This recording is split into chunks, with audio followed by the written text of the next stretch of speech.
One of the things that tangles people up when they're setting up their own website or a new website is a focus on the navigation system and how that works before they've actually written much content.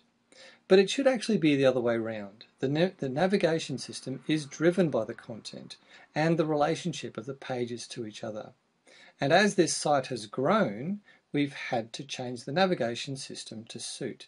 For example, when it comes to the program page, which I'll bring up now, you'll notice that the program page has an extra menu. Here you see this left-hand menu over here. And that is to reflect the fact that the information on these pages here, some of which don't have direct links from the front page, well, these pages are related to each other. We anticipate that people will need to move around from the program overview to the program guide to the presenters to the registration page, and they may be interested in our team and the partners, and then the venue, and then decide perhaps to contact us. So we've given some thought to the way that people might browse their way around our site and what other information they might need whilst they're on any other particular page.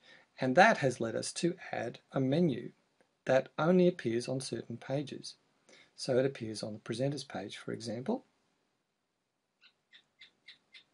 Okay, and from there they've got little links to the individual presenters pages for more information on them, but then also back to the program guide. So navigation in this particular case has really evolved following the development of the content, and that's the way it needs to be. On this page, for example, the way that the program guide has been laid out, there isn't any room for a side menu. So so that's been a limitation, but at least from here they can still go back, or they can certainly go to the individual people's pages, and for example, if I go to Tony Ryan's page, as you can see, that left menu pops up again. So they're only a couple of clicks away from the mainstream browsing experience that we want to design into the site. You can also do extra navigation tricks, like this is an image with all the presenters' photos on them, and as you can see, each of these images are hot links back to the person's page as well, and this one takes us back to the program guide page. So the navigation system of a site really needs to be designed after most of the content has been written and the relationship between the different elements of content has been analysed.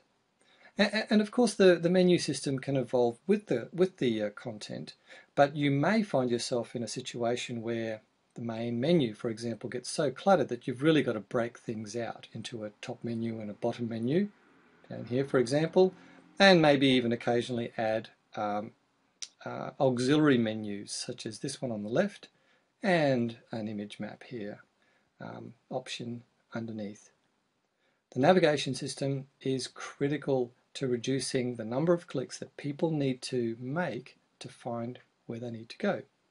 And if a site is easy to browse for people, it will also be easy to browse for the robots, the software crawlers that these search engines use.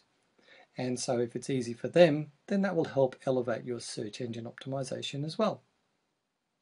Now finally, on the topic of navigation, most of these links lead to areas within the site, so the tickets, newsletter, press, and all of that.